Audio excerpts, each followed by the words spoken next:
ये आदमी बहुत अमीर है। उसके घर की लाइट्स इंसानों से बनी है। यहां तक कि उसका डाइनिंग टेबल और कुर्सियां भी इंसानों से बनी है। इस समाज में अगर आपके पास पैसा है तो आप किसी से भी कुछ भी करवा सकते हैं। अब काम पर निकलने का वक्त हो गया है। वो आदमी अपनी टाई ठीक करता है, फिर एक जिंदा इंसान से बने कोट हैंगर से अपना ब्रीफकेस उठाता है और आखिर में अपनी चाबियां लेता है। फिर वो इंसान की बनी टैक्सी में बैठकर दफ्तर की ओर निकलता है। ट्रैफिक लाइट पर रुकता है।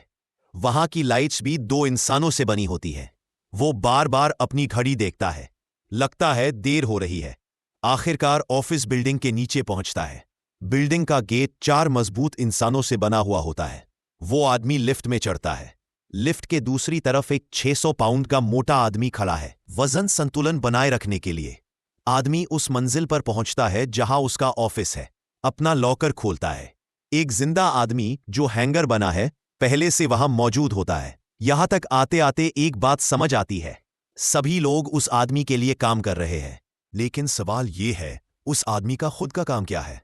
फिर वो अपने ऑफिस में जाता है, अपनी टाई ठीक करता है और सीधे जमीन पर लेट जाता है, बिल्कुल हिलता डुलता नहीं। थोड़ी देर बाद एक और आदमी आता है और उस पर पांव रखकर चलता है। पता चलता है उस आदमी की नौकरी है कालीन बनना।